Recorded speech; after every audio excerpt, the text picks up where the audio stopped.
Good morning students. मेरे YouTube channel नव्या online classes में फिर से एक बार स्वागत है।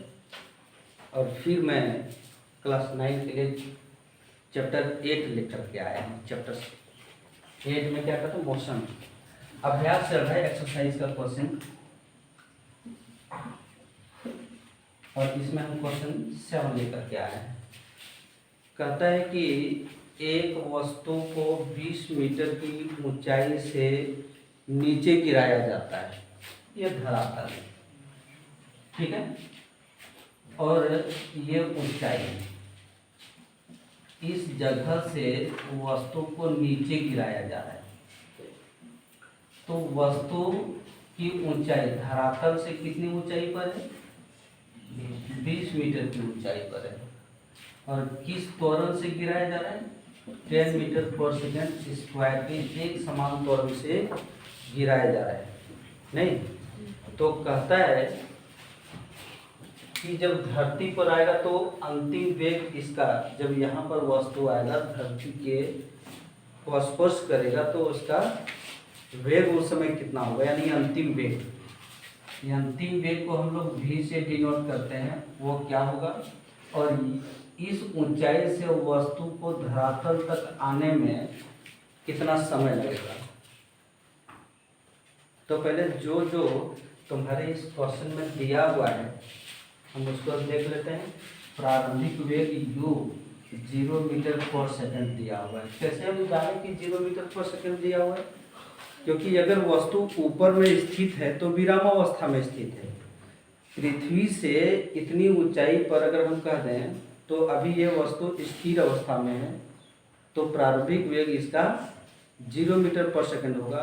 और जैसे ही इसको हम छोड़ेंगे नहीं तो उसमें गति होगा, और अंतिम गति कहाँ होगा? जहाँ पृथ्वी को स्पर्श करेगा। तो पृथ्वी पर जहाँ स्पर्श किया उसका अंतिम वेग कहलाया, वो अंतिम वेग v इज इक्वल टू वाट। ये जो त्वरण दिया हुआ है 10 मीटर पर सेकेंड स्क्वायर, वास्तव में इसका जो त्वरण होता है वो गुरुत्वीय त्वरण है। गुरुत्वाकर्षण में तुमको पता ही, एक्सेलरेशन ड्यू टू ग्रेविटी, नहीं उसमें 9.8 मीटर पर सेकेंड स्क्वायर को हम सिद्ध करके दिखाएंगे, ठीक है। वो मूल त्वरण वही है। तो 9.8 मीटर पर सेकेंड स्क्वायर को फिजिक्स में जब हिसाब बनाने लगोगे, मैथ हल करने लगोगे ना, तो उसको सीधे 10 मीटर पर सेकेंड स्क्वायर कर देना। वही 10 मीटर पर सेकेंड स्क्वायर ये दिया हुआ है।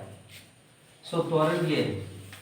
फिर वस्तु की ऊंचाई को हम s से डिनोट करेंगे, वो दूरी ही है ना, क्योंकि ऐसा ही मात्रक मीटर है ना, तो उसको दूरी ही कहेंगे ना। एक जगह से दूसरी जगह के बीच की जो लंबाई है, दूरी है, ऊंचाई है, सब वो दूरी कहलाता है, ठीक है। तो s is equal to 20 metre दिया हुआ है, निकालना है हमको v। और पृथ्वी तक वस्तु को आने में कितना समय लगा, ठीक है। पृथ्वी तक वस्तु को आने में कितना समय लगा, तो दो चीज निकालना है। और हमारे पास जो मौजूद है वो s, u और एक a। गति के 3 समीकरण को फिर एक बार हम यहाँ लिख देंगे। v is equal to u plus a t, v square is equal to u square plus 2as, s is equal to u t plus half a t square. इन तीनों समीकरण में से कौन सा समीकरण को हम यूज करें जो या तो t निकल जाए या तो v निकल जाए?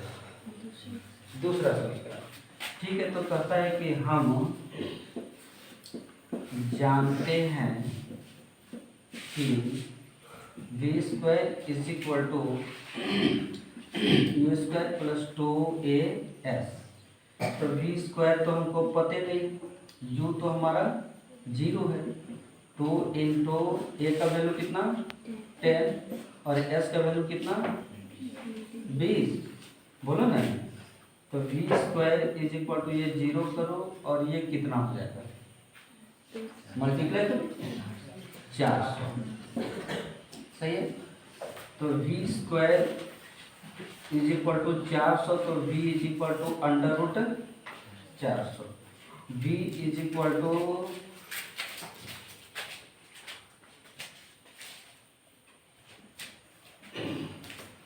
400 का रूट कितना? 20 मीटर है। अब यहाँ पर सेकंड नहीं करोगे क्या? वेलोसिटी का सही मात्रा। तो अंतिम वेग उसका क्या रहा था? 20 मीटर पर सेकंड। v तो निकल गया, अब हमको क्या चाहिए? t। अब t निकालने के लिए अब हमारे पास जो आंकड़ा मौजूद है वो क्या है? u है। v भी मिल गया, s भी है, केवल t चाहिए। क्या लगाओगे? पहला समीकरण भी लग जाएगा, तीसरा भी लग जाएगा। तो पहला हमारे लिए इजी है, नहीं? तो v is equal to u plus a t करो ना। v जो आया हमारा वो 20 आया और ये 0 है, प्लस 10 t। क्लियर? ए का वैल्यू t है, 10 है, तो 20 is equal to 10t, 10 to जा 20, t is equal to 2 second. ये तो कहता है, ठीक है? उतारो इसको। ये प्रक्षेपात्र जो पृथ्वी के चारों ओर चक्कर लगा रही है, उसका वृत्ताकार पथ जो बन रहा है वो केंद्र से, यहाँ पृथ्वी के केंद्र से लेंगे और यहाँ तक गया, तो कितना हुआ? त्रिज्या इसका 42,250 किलोमीटर। सही लिखा है ना? 24 घंटे में एक चक्कर लगाती है, माने 24 घंटे। ठीक है? तो कहता है कि प्रक्षेपात्र द्वारा उसकी चाल का परिकलन कीजिए, नहीं, उसकी चाल का परिकलन कीजिए। तो इस वृत्ताकार पथ की परिधि कितना होगा? जैसे कि कल तुमको बताए थे मैं, कोणीय वेग, नहीं? तो v इज इक्वल टू हम लोग उसमें देखे थे कि 2 पाई r बटे t, ये देखे थे ना?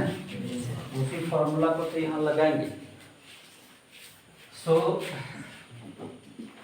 लिखेंगे वृत्ताकार पथ की परिधि is equal to 2 pi r। सही है? तो 22/7 कर दें इंटू r जो है वो 42,250। त्रिज्या यही है, ये परिधि का लाया। ठीक है?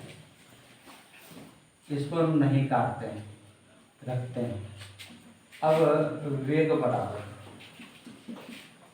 2 पाई r बटे t, तो 2 इंटू 22 बटे यहाँ 7 कर दें और 42,250 कर दें, और नीचे क्या करेंगे? t का वैल्यू 24। तो इसको कटा दो यहाँ पर 12, ठीक है? और इस पर फिर 2 से कटाओ, 2 छक 12, 11।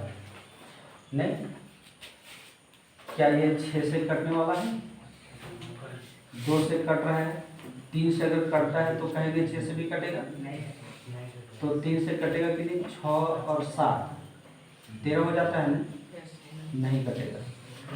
ऐसे स्थिति में 11 गुने 42,250 बटे 7 छक 42 करेंगे। 11 से मल्टीप्लाई करने का तुम लोग को हम तरीका बताए थे। इकाई अंक पर जो 0 है वो रखो, इकाई और दहाई को ऐड करेंगे तो क्या होगा? 5 होगा। दहाई और सैकड़ा को ऐड करेंगे तो 7 होगा। फिर इसको ऐड करेंगे तो 4 होगा। 4 और 2 6, और यहाँ 4 का 4 बटे 42 किलोमीटर पर आवर। ये शायद आंसर नहीं है, तो इसको डिवाइड करना पड़ेगा। कब आएगा? तो कहाँ डिवाइड करें? 42 और ये 46 4750। एक बार लगेगा ना? क्या आएगा? 4, फिर 4, फिर एक बार लगेगा, यहाँ पर 2 आएगा, 7 उतरेगा तो नहीं लगेगा तो 0 दे करके 5 उतारेंगे। 6 बार लगेगा चौधरी 12 के तो 24 अरे 25, यहाँ 3 और यहाँ पर 2, क्लियर, उतरेगा 0, ठीक है। तो 5 बार लगेगा, 100 को नहीं करो, 5 के 20 और 5 10, 20 अरे 21, तो 20 बचा, 10 दे दो, 0 बैठाओ और अब 4 से लगेगा, 4 दूनी 8, 4 चौके 16, घटा दो इसको 2 और यहाँ 3 बचेगा, फिर 0, 4 6 24, 4 7 28, 7 बार लगेगा। तो V इज इक्वल टू हो जा रहा है 11,065.47 किलोमीटर पर आवर। यही तो आंसर कहता है मेरे हिसाब से, हैं? नहीं है? है तो गलत है वो, किलोमीटर से मीटर। तो फिर ये मान अलग होगा ना, हम इसको मल्टीप्लाई करेंगे 1000 से, इसको अगर 1000 से मल्टीप्लाई करेंगे और 3600 से डिवाइड करेंगे तो आ जाएगा हमारा, हैं? या तो 5/18 से हम करेंगे तो हो जाएगा ना मीटर पर सेकंड में, ये सही है, ठीक।